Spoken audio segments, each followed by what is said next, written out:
बिस्मिल्लाहिर्रहमानिर्रहीम। अस्सलाम वालेकुम बेटा, कैसे हैं आप लोग? सब खैरियत से हैं?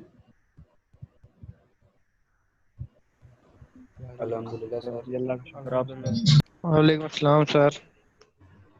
बेटा मैं आप सब लोगों को आज के इस सेशन में वेलकम करता हूं। ये हमारा लास्ट वीक है जिसमें कि हमने अपने प्रोग्रामिंग फंडामेंटल्स की जो एक आध चीज़ें रह गई उन्हें कवर करना है। उनमें से एक पॉइंटर्स है और उसके बाद फाइल शेयरिंग और फाइल जो स्ट्रीम है उसको जो है ना हमने डिस्कस करना है। अच्छा जी, शुरू करते हैं बेटा आज का सेशन। और आज हमारे टोटल जो है ना वो अराउंड 3 सेशंस कम से कम होंगे, जिसमें कि पॉइंटर्स और पॉइंटर के साथ वर्किंग कैसे करनी है और इसकी इन डिटेल हम इसको देखेंगे कि पॉइंटर्स की बेसिकली पर्पस क्या है। अच्छा जी, पहली बात तो ये कि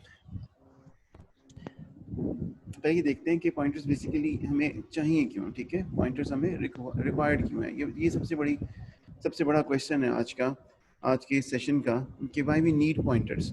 ठीक है, आप लोगों को थोड़ा बहुत आइडिया होगा, आप लोगों ने इसको जो इसकी लैब है उसमें इसको आई थिंक सो पढ़ लिया है, तो थोड़ा सा पॉइंट ऑफ व्यू देंगे अपना कि पॉइंटर्स हमें रिक्वायर्ड क्यों होते हैं, जिनको मालूम है बेटा।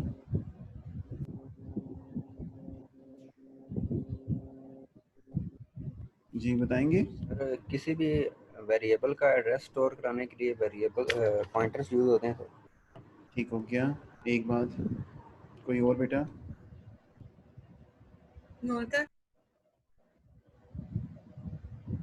जी बेटा, कोई और प्लीज बताएं कि पॉइंटर्स क्यों चाहिए होते हैं हमें। मेमोरी या लोकेशन के लिए चाहिए होते हैं। लोकेशन के लिए चाहिए होते हैं, ठीक हो गया। अच्छा, मुझे नहीं मालूम कि लोकेशन से मुराद क्या है। लोकेशन से मुराद क्या है, तो प्लीज़ ये भी बताइएगा मुझे कि लोकेशन से मुराद क्या है। सर कि अभी ये जो हम कोई फाइल सेव कर रहे हैं किधर जाएगी, या कोई एड्रेस देंगे तो उस जगह हमने सेव करनी है, ये इसके लिए। ठीक है बेटे, एड्रेस से मुराद क्या है? मैं जहाँ पे हमने फाइल सेव करनी है, किस फाइल में करनी है और किस जगह पे करनी है, वो उसके लिए होते हैं। अच्छा ठीक है बेटा। जी बेटा, जी मोहम्मद बिलाल बेटा, आपको मेरी आवाज़ आ रही है? Yes sir. अच्छा बेटे, मोहम्मद बिलाल जो ये वाले साहब हैं, एम मोहम्मद बिलाल दूसरे वाले। ठीक है बेटा, आपको मेरी आवाज़ आ रही है?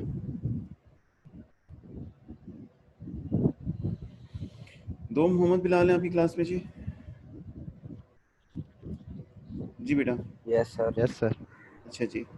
अच्छा बेटा, जो ये वाले मोहम्मद बिलाल हैं जो टॉप पे हैं अभी, ये बेटा इन कुछ बताएंगे कि पॉइंटर्स के एड्रेस से मुराद क्या है। पॉइंटर्स और पॉइंटर्स की डेफिनेशन में एड्रेस से मुराद क्या होती है, थोड़ा सा बताएं।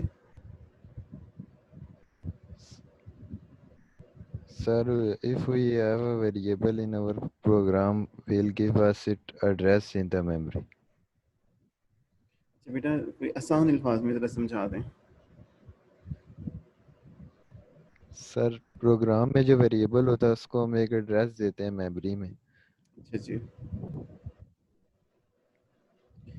अच्छा बेटा, चलें बेटे जी, इसको ना देखते हैं कि हमारे पास क्या है इस पॉइंटर्स के हवाले से डिस्कस करने के लिए। ध्यान में रखिएगा जी, पॉइंटर्स हमें क्यों ज़रूरी हैं, ये सबसे बड़ा क्वेश्चन है हमारे पास कि भाई पॉइंटर्स हमें चाहिए क्यों। मतलब हम पॉइंटर्स कर रहे हैं, हमें पॉइंटर्स रिक्वायर्ड क्यों है। सबसे बड़ी बात यह है कि हमें पॉइंटर्स क्यों चाहिए। तो देखिएगा, जब हम सी की बात करते हैं या सी प्लस प्लस की बात करते हैं, सी लैंग्वेज की बात करें या सी प्लस प्लस लैंग्वेज की बात करें, तो इनमें एक जो जो चीज़ जो कि जिस टाइम ये लैंग्वेज इवॉल्व हुई और जिस टाइम ये लैंग्वेज का अरूज था, ठीक है, उस वक्त जो इसका मोस्ट प्रोमिनेंट फीचर था ना, वो पॉइंटर्स था। मोस्ट प्रोमिनेंट फीचर, ठीक है, पॉइंटर्स था। अब पॉइंटर्स बेसिकली क्या हैं? पॉइंटर्स नॉर्मल वेरिएबल्स हैं बेटा, नॉर्मल वेरिएबल्स हैं। इसको समझिएगा, कॉन्सेप्ट बड़ा सिंपल है। ये अनफॉर्चुनेटली जो है ना हम बड़ा इसको कॉम्प्लेक्स कर देते हैं और फिर इसकी जो डेफिनेशंस वगैरह हैं या इसकी जो वर्किंग है वो समझ नहीं आती। पॉइंटर्स नॉर्मल वेरिएबल्स हैं, ठीक है। मैं टाइप पे नहीं जा रहा फिलहाल इसकी। नॉर्मल वेरिएबल है, लेकिन इन वेरिएबल में सिर्फ एक चीज़ डिफरेंट है इन पॉइंटर्स वेरिएबल्स में और बाकी वेरिएबल्स में। बाकी वेरिएबल्स क्या होते हैं वैसे तो ये देख लेते हैं ना। देखिएगा हमारे पास इंटीजर वेरिएबल्स हैं, हमारे पास कैरेक्टर वेरिएबल्स हैं, हमारे पास स्ट्रिंग एरेज हैं, हमारे पास फ्लोट वेरिएबल्स हैं एटसेट्रा। ये सारे क्या हैं? ये सारे नॉर्मल वेरिएबल्स जो कि based on certain data type हैं। अब डेटा टाइप आपकी इंटीजर हो सकती है, डेटा टाइप बेटा आपकी जो है ना वो कैरेक्टर हो सकती है, डेटा टाइप आपकी जो है कोई और डेटा टाइप जो कि आप यूज़ करना चाह रहे हैं वो हो सकती है। ठीक है, ये जितने भी आप वेरिएबल्स यूज़ करते हैं वो किसी डेटा टाइप पर बेस करते हैं, नंबर एक। यानी कि अगर हम वेरिएबल्स को जो कि बाकी डेटा टाइप्स की हैं तो हम पहली बात तो ये कहते हैं कि जो भी वेरिएबल हम यूज़ करते हैं ये किसी डेटा टाइप के ऊपर बेस करते हैं, कि उसकी उस टाइप के होते हैं, नंबर एक। नंबर टू ये है कि जितने भी आपके वेरिएबल्स हैं ये जाके डिक्लेयर होते हैं मेमोरी के अंदर। ठीक हो गया, मेमोरी के अंदर डिक्लेयर होते हैं। अब मेमोरी के अंदर डिक्लेयर होने का मतलब ये है कि जब आपका प्रोग्राम एग्जीक्यूट होता है, मेमोरी वो एरिया है जहाँ पर वो प्रोग्राम लोड होता है, मेमोरी वो एरिया है जहाँ पर आपका प्रोग्राम लोड होने के बाद एग्जीक्यूट होता है। अच्छा जी, इसकी मिसाल कैसे ली जा सकती है? इसकी मिसाल ये ली जा सकती है कि जैसे कि अभी मैं आपके सामने जो माइक्रोसॉफ्ट पावर पॉइंट रन कर रहा हूँ, एक पावर पॉइंट जो है ना एक प्रोग्राम है बेटा, ठीक है। ये हार्ड डिस्क कंप्यूटर के ऊपर बेटा ये इंस्टॉल हुआ और ये एग्जीक्यूट कहाँ पर हो रहा है? ये एग्जीक्यूट मेमोरी के अंदर हो रहा है इस वक्त, क्योंकि मेमोरी अगर ना हो तो ये प्रोग्राम एग्जीक्यूट नहीं हो सकता। एग्री करते हैं मेरे से? बेटा सबको मेरी समझ आ रही है जो मैं बात कर रहा हूँ? Yes sir. अच्छा जी, तो एक बात बेटा, और दूसरी बात हमारे पास यहाँ पर ये आती है कि ये जो हम प्रोग्राम अपनी डेफ सी के अंदर लिखते हैं ये भी हमारे नॉर्मल प्रोग्राम्स होते हैं बेटा। इनको भी जब हम एग्जीक्यूट करते हैं तो ये भी मेमोरी के अंदर लोड होते हैं, वहाँ से एग्जीक्यूट होते हैं। अच्छा जी, दो बातें होंगी।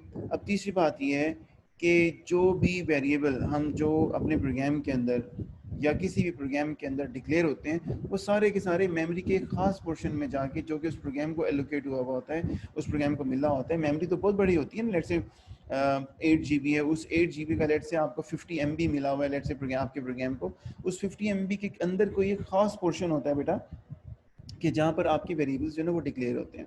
वो इंटीजर हो, वो कैरेक्टर हो, वो फ्लोट हो, वो स्ट्रिंग्स हो, वो एरेज हो, ठीक है, डिपेंड करता है कि वो जिस टाइप के भी हों। वो जिस टाइप के वेरिएबल होंगे वो उस पर्टिकुलर एरिया में जाके डिक्लेयर हो जाएंगे। अच्छा, ये जो डिफरेंट टाइप्स के डेटा टाइप्स के वेरिएबल जो जिनकी मैं बात कर रहा हूँ, जब ये मेमोरी के अंदर डिक्लेयर होते हैं ना तो इनके अंदर सर्टेन वैल्यूज पड़ी होती हैं। आपका रोल नंबर हो सकता है, आपका नेम हो सकता है, आपका क्लास हो सकती है, जेंडर हो सकती है, आपकी जो है ना वो लेट से अमाउंट हो सकती है, वट जो कि आप उनकी जिस टाइप का आप उसको सेव करना चाहें। जो वैल्यू आप इसके अंदर मूव करवाते हैं वेरिएबल के अंदर वो अपने अंदर जो है ना वो कंटेन कर लेता है, रख लेता है, सेव कर लेता है। और जब आप उसे कहते हैं कि जी बताओ मेरा रोल नंबर क्या है, वो प्रोग्राम कहता है जी ये ले रोल नंबर। आप उसे कहते हैं जी बताओ 2 + 2 क्या होगा, वो जल्दी से कैलकुलेट करके आप कहेगा जी 4। इसी तरीके से मेमोरी के अंदर से जब भी आप उसे कमांड देते हैं ना अपने प्रोग्राम को वेरिएबल को शो करवाओ, तो एक्चुअली वो उसकी वैल्यू को शो करवा रहा होता है। ठीक हो गया? जब भी अभी तक हमने जो भी प्रोग्रामिंग की है, जो भी हमने वर्किंग की है, हम किसी वेरिएबल को जब हम एक्सेस करते हैं तो वेरिएबल को एक्सेस करने के साथ जब उसको हम डिस्प्ले करवाते हैं तो वो अभी तक हमारे पास उनकी वैल्यूज को जो है ना वो शो करवा रहा होता है, वैल्यूज को मैनिपुलेट करवा रहा होता है, वैल्यूज को ओवरराइड करवा रहा होता है, एटसेट्रा। ठीक हो गया? ऐसे ही होते हैं।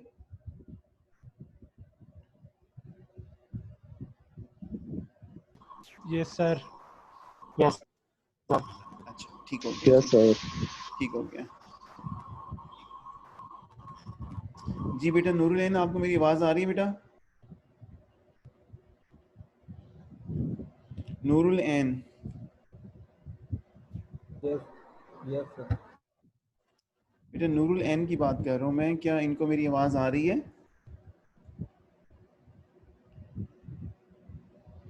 CR हैं बेटा, CR और GR हैं?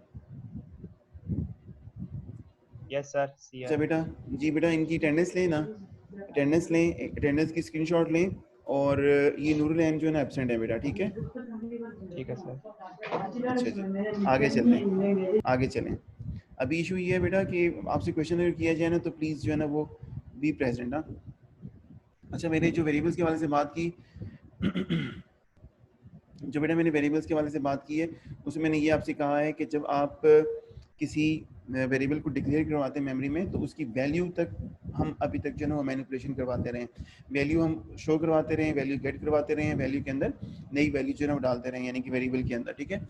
अच्छा, ये जो वैल्यू है ना बेटा, ये मेमोरी में जिस जगह पर वेरिएबल को जो घर, जो ब्लॉक, जो उसको मेमोरी का चंक मिला होता है, जो पोर्शन मिला होता है, उसका जहाँ पर ये वेरिएबल डिक्लेयर हुआ होता है, उसको हम किसी एड्रेस से पहचानते हैं, ठीक है। ये चीज़ समझने वाली है, हम हर वेरिएबल को उसके एड्रेस से पहचानते हैं। अभी एड्रेस की बात हमने अभी तक की नहीं थी, अभी तक पूरे मतलब जितने हमने स्टडी की है, हमने बात की है वैल्यू की, लेकिन अब बात आ गई है कि भाई वैल्यू पड़ी हुई कहाँ है, वैल्यू मेमोरी के अंदर पड़ी हुई है, फाइन, उस मेमोरी का एड्रेस क्या है, उस ब्लॉक का एड्रेस कहाँ क्या है, कि जहाँ पर आपकी वेरिएबल्स जो है ना वो जाकर डिक्लेयर होते हैं, ठीक है।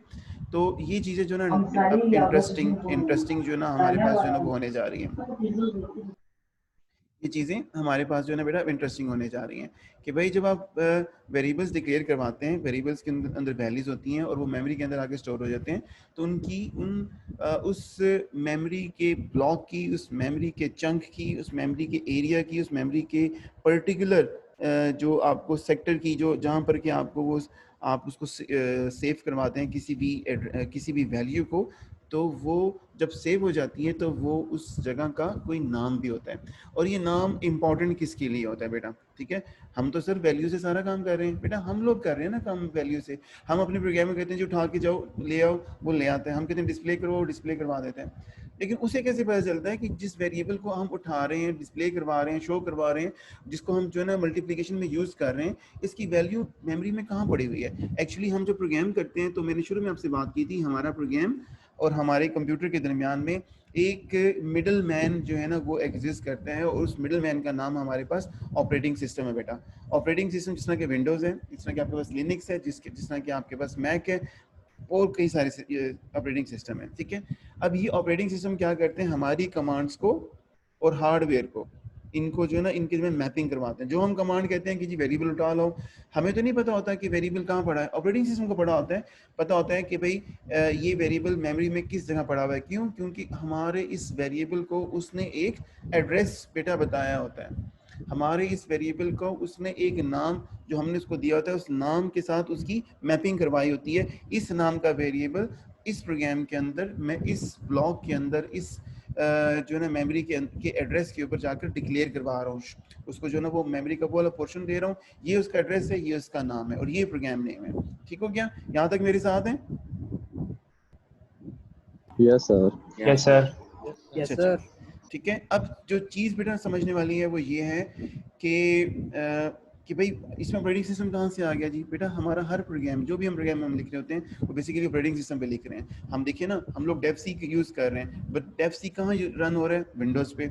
हम ये पावर पॉइंट यूज़ कर रहे हैं, पावर पॉइंट कहाँ यूज़ हो रहा है? विंडोज़ पे। विंडोज़ क्या है जी? ऑपरेटिंग सिस्टम है। ऑपरेटिंग सिस्टम एक्चुअली आपका मेन जो मैनेजमेंट है कंप्यूटर की, बेसिकली वो है जो कि हर चीज़ को मैनेज, कंट्रोल और जो इतना देख रही होती है।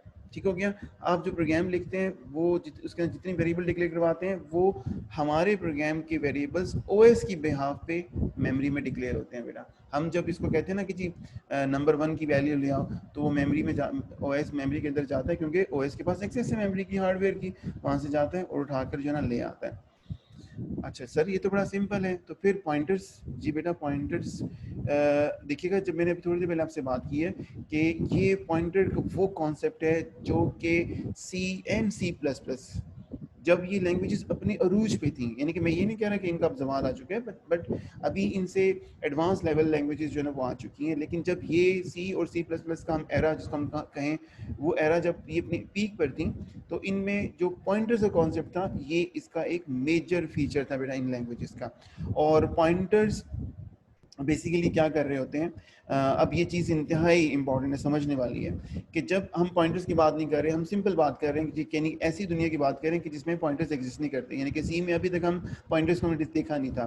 पॉइंटर्स के बगैर हम सिर्फ वैल्यू पे काम कर सकते हैं, पॉइंटर्स के बगैर हम सिर्फ वैल्यू पे काम कर सकते हैं, बट विद पॉइंटर्स हम एड्रेसेस को भी एक्सेस कर सकते हैं बेटा। हम एक जगह को, एक वेरिएबल को हम कहते हैं वेरिएबल एक ऐसी चीज़ है जिसको कि हमारी वैल्यू कंटेन करता है। ठीक हो गया?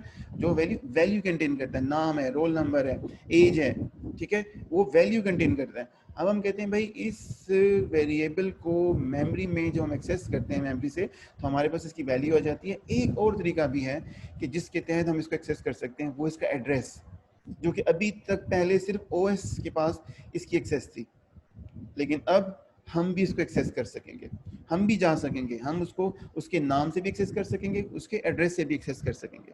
ठीक हो गया, ये बात समझ आती है कि पॉइंटर का पहला बेनिफिट हमारे पास ये है कि हम एक मेमोरी या एक वेरिएबल को दो तरह से एक्सेस कर सकते हैं। एक उसके नाम से, जो हमने प्रोग्राम में उसका नाम लिखा होता है, एक उसका वो एड्रेस जो कि ऑपरेटिंग सिस्टम ने मेमोरी के अंदर उसको जिस जगह पे जाके डिक्लेयर करवाया होता है। पहली चीज जो पॉइंटर से हमें मिली।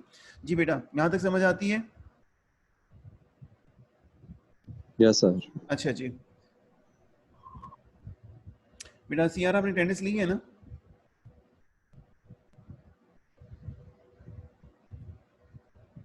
जी अली, आपने अटेंडेंस ली है?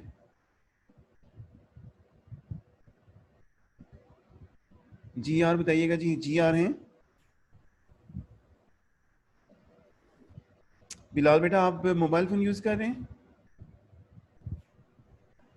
सर मेरे पास लैपटॉप है सर। अच्छा जी, कोई और बंदा जो मोबाइल फोन यूज कर रहा हो? सर मैं यूज कर रहा हूँ। जी जी, तलहा बेटा, आप जो है ना ये अभी अटेंडेंस ले लें, क्योंकि ये जो हमारे पार्टिसिपेंट्स हैं ना 39 से ना 27 हो गए हैं। ठीक है, तलहा आप इनकी अटेंडेंस लें और अटेंडेंस लेके ना बेटा मुझे सेंड कर दें बेटा अभी। ठीक है, अभी सेंड कर दें जी। So nice of you. अच्छा जी बेटा, मैंने जो बात की है वो ये की है कि जी पॉइंटर्स हमें इस चीज़ पे एनेबल करवाते हैं कि हम एक वेरिएबल को हम दो तरह से जो है ना वो एक्सेस कर सकते हैं। एक उसका नाम और दूसरा उसका एड्रेस। यहाँ तक कोई कंफ्यूजन है तो बताएं, उसके बाद में इसका जो सेकंड वाइटल पॉइंट है वो डिस्कस करने जा रहा हूँ। यानी कि पॉइंटर्स का जो पहला हमें वाइटल पॉइंट मिला है वो ये कि हम किसी वेरिएबल को दो तरह से एक्सेस कर सकते हैं। ठीक है, ये अपने पास लिख लें कि पहला बेनिफिट हमारे पास ये आ गया कि पॉइंटर के थ्रू हम एक वेरिएबल को दो तरह से एक्सेस कर सकते हैं, उसके नाम से जो कि प्रोग्राम के अंदर दिया हुआ है, एक उसके एड्रेस से जो कि हम उसको एक्सेस करते हैं। ठीक हो गया, आप उससे आगे चलते हैं बेटा। अच्छा जी, ठीक है सर, दो तरह से एक्सेस कर लिया, तो सर इससे हम क्या जो है ना अचीव क्या करना चाह रहे हैं? क्या सिर्फ नाम काफ़ी नहीं था? क्या सिर्फ नाम काफ़ी नहीं था, जो हमें एड्रेस की भी ज़रूरत पड़ी? ठीक है, अब बात ये आती है ना कि भाई ये जो हम दो बेनिफिट इसके निकाल रहे हैं कि भाई नाम से भी एक्सेस कर रहे हैं, उसके एड्रेस से भी इसको एक्सेस कर रहे हैं, तो भाई इसकी ज़रूरत क्या है? इसकी ज़रूरत क्या है? इसकी ज़रूरत क्यों हमें पेश आ रही है कि भाई हम इसको दो तरह से जो है ना वो एक्सेस कर रहे हैं? ठीक हो गया। जो इसका जो सेकंड हमारे पास पॉइंटर्स का बेनिफिट आता है ना, पॉइंटर्स का जो बेनिफिट आता है वो जरा सुनिएगा, बड़ी इंपॉर्टेंट बात है बेटा। ठीक है, जो सेकंड हमारे पास इसका बेनिफिट आता है वो हमारे पास इन चीज़ों की विजिबिलिटी है बेटा। इन चीज़ों की विजिबिलिटी। विजिबिलिटी किस चीज़ की? वेरिएबल्स की विजिबिलिटी है, वेरिएबल्स की विजिबिलिटी है। अच्छा सर, विजिबिलिटी से मुराद हम क्या लेंगे? अब मैं एक थोड़ा सा एक सिनारियो बेटा आपके सामने पेश कर रहा हूँ। लेट्स से आपके पास एक मेन का फंक्शन है और मेन के फंक्शन में आप कुछ ना वेरिएबल्स डिक्लेयर करते हैं। ठीक है, जैसे ही आप एक और यूजर डिफाइंड फंक्शन जो इसके अंदर बनाते हैं उस प्रोग्राम के अंदर, क्या मेन के वेरिएबल्स आपको उस यूजर डिफाइंड फंक्शन में अवेलेबल होते हैं? जी इमरान कियानी साहब।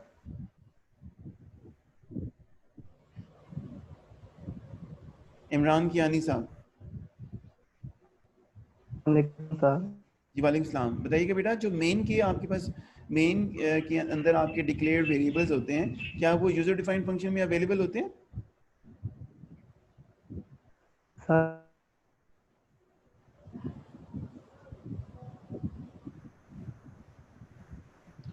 बेटा ट्राई टू अंडरस्टैंड। ठीक है, थोड़ा सा पार्टिसिपेट करें।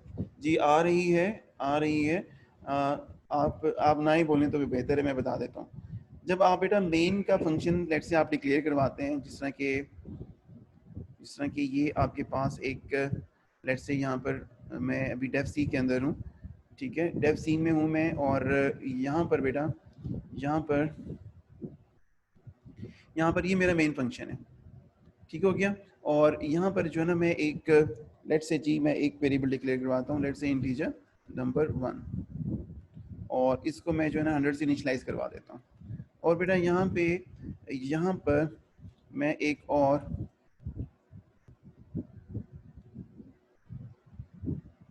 Let's say ji my function के नाम से, ये नाम आप रख सकते हैं, कोई भी रख सकते हैं नाम, माय फंक्शन के नाम से बेटा एक फंक्शन डिक्लेयर करवाता हूँ। और इसको जो है ना, अब मुझे ये बात जो थी वो ये थी कि क्या हमारे पास इस माय फंक्शन के अंदर, ये जो माय फंक्शन हमने लिखा है, क्या बेटा इसके अंदर ये नंबर 1 अवेलेबल है या नहीं है? ठीक है, कोई आंसर करेगा बेटा इस चीज को? सर ये वैसे तो सर, इसको अवेलेबल तो है हम नहीं value- क्योंकि इसको हमने जी बताएं बेटे, बिलाल बताएं। सर इसको हमने अपने फंक्शन में शिफ्ट नहीं किया, इसलिए अवेलेबल होना तो नहीं चाहिए क्योंकि ये ग्लोबल नहीं है। नंबर 1 ग्लोबल नहीं है, ठीक हो गया नंबर 1। लेकिन बेटा हम बात कर रहे हैं कि देखिएगा कि ये जो मेन का फंक्शन है ना, मेन के फंक्शन के अंदर हमने एक लोकल वेरिएबल लिखा हुआ है, और ये वेरिएबल इस माय फंक्शन के अंदर मैं पूछ रहा हूँ अवेलेबल है या नहीं है। ग्लोबल वेरिएबल तो ये हो जाएगा ना कि मैं इसको उठाकर जो ना यहाँ पर ले जाऊँ, तो अभी हर जगह अवेलेबल है। ठीक है, अगर ग्लोबल वेरिएबल नहीं है और ये सिंपली मेन के अंदर है, तो फिर ये क्या फिर अवेलेबल नहीं होगा होगा सर, या नहीं फिर ये होगा? अवेलेबल नहीं ठीक हो होगा गया सर। बिलाल, ठीक है जी, ठीक है। अब तो रुक जाएं प्लीज, आप बिलाल रुकिएगा जी। मरियम बेटा, मरियम आपको मेरी आवाज आ रही है बेटा? Yes sir. अच्छा बेटा, बेटा जी मुझे बताएं कि ये क्यों अवेलेबल नहीं होगा? सर मेरे ख्याल में अगर मेन में कोई होता तो वो यूजर डिफाइन में इसलिए नहीं होता क्योंकि ये दोनों अलग अलग होते हैं ना, मतलब फंक्शंस। ठीक है बेटा, इस कॉन्सेप्ट को हम क्या कहते हैं? इस कॉन्सेप्ट को हम क्यों कहते हैं, क्या कहते हैं? हमने स्टडी किया हुआ है ये, ठीक है। आपकी बात सर बिल्कुल ठीक यूजर है। डिफाइन होता है ना। ठीक है बेटा, यूजर डिफाइंड तो फंक्शन तो ये है ना, हमने एक बना लिया, ठीक हो गया। तो ये वजह क्या है कि ये वेरिएबल आपका इस माय फंक्शन के अंदर विजिबल नहीं है बेटा? ठीक है जी, जी हसी बेटा आप बताइएगा।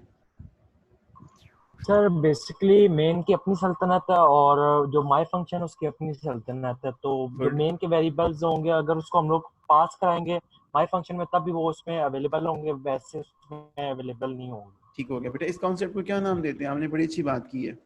इस कॉन्सेप्ट को प्रोग्रामिंग की टर्म में क्या कहते हैं? टर्म जो ये जो टर्म आपने सल्तनत की यूज की है ना, इसको प्रोग्रामिंग की टर्म में क्या कहते हैं Yes, बेटा sir. हसीब?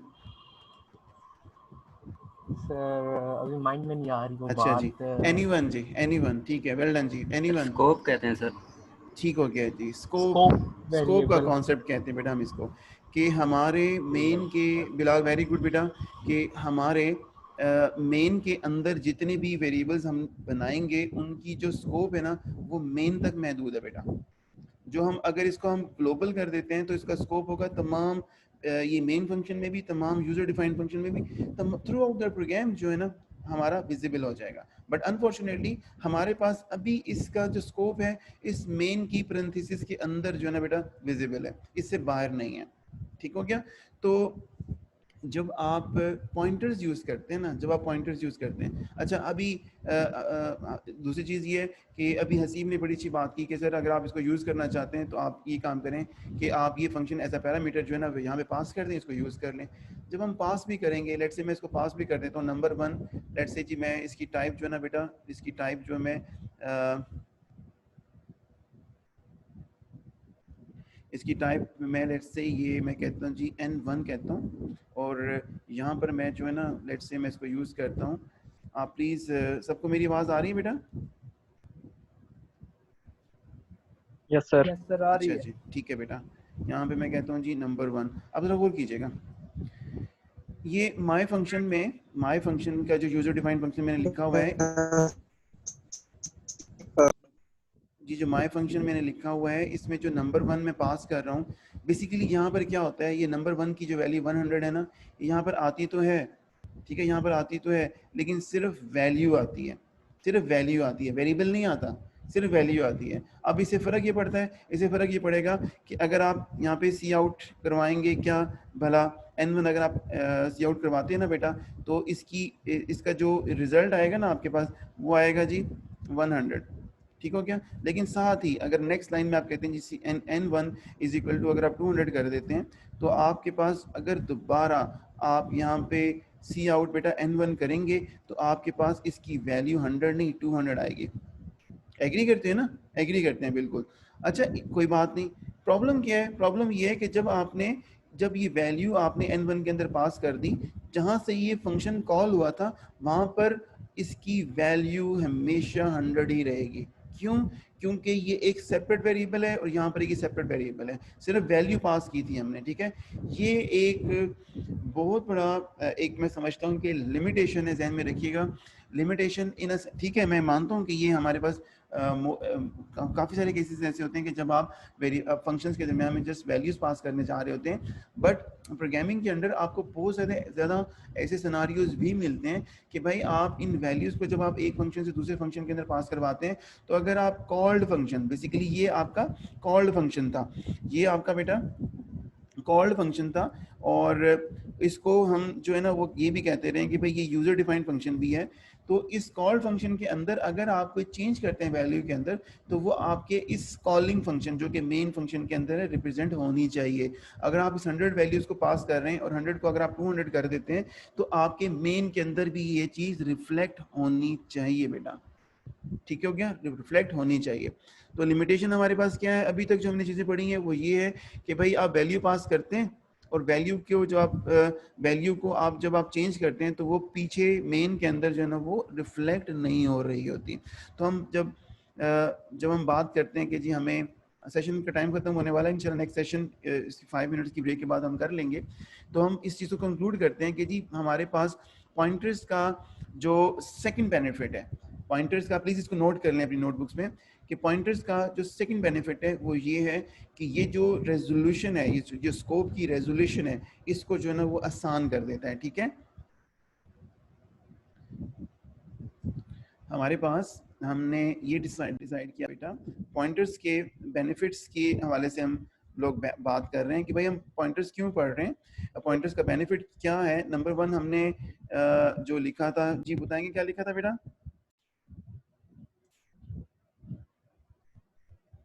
सर हम वेरिएबल को एक्सेस कर सकते हैं 2 तरीकों से, बाय नेम और बाय एड्रेस।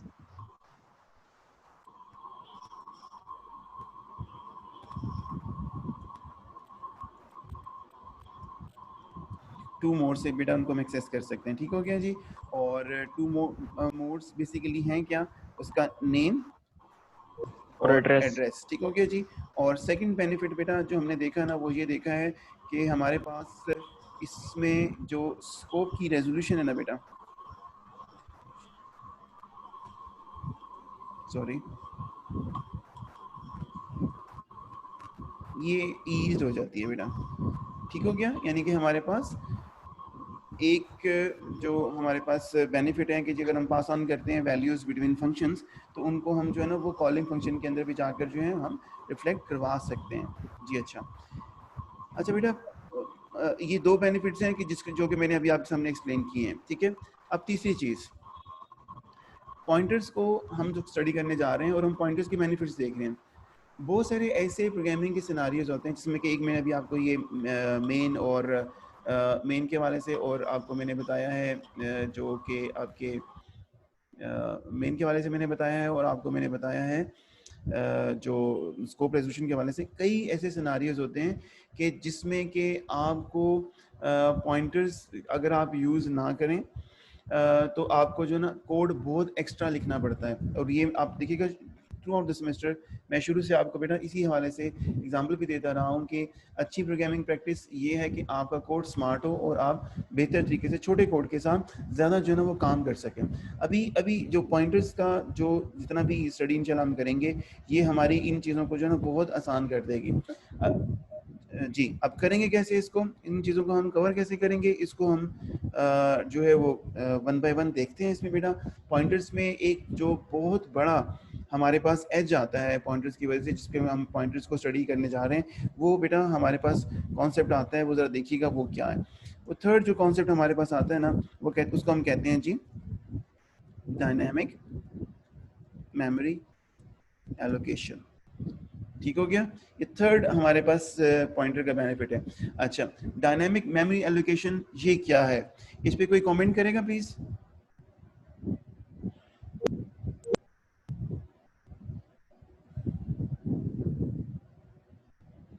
जी बेटा, डायनेमिक मेमोरी एलोकेशन क्या होती है? बिला ठहरेंगे बेटा आप प्लीज।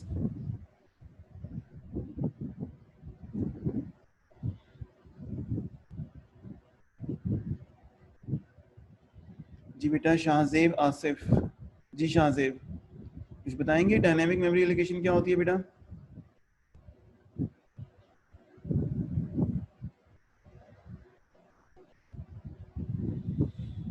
जी दरसमीन कौसर बेटा।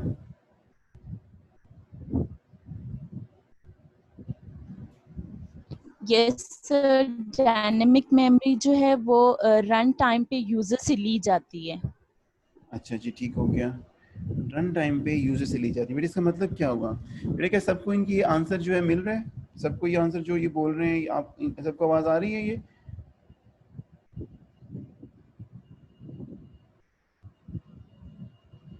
जी कौसर बेटा आप बताएंगे कि जो आपने बात की है इसका मतलब क्या है? सर इसका मतलब ये है कि वैल्यू जो हमारे पास है वो चेंज होती रहे। डायनेमिक मेमोरी में जो हमारे पास वैल्यूज होती हैं वो चेंज होती रहती हैं।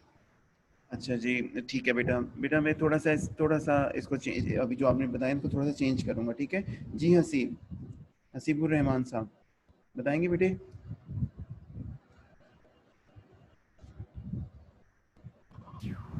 सर इसमें हमारे पास लोकल वेरिएबल्स होते हैं, कुछ इस तरह का होता है।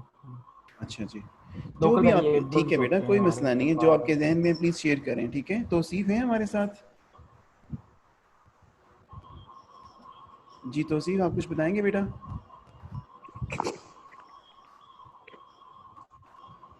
तो सर आवाज जी आ रही है तौसीफ, मुझे आपकी आवाज़ आ रही है बेटा।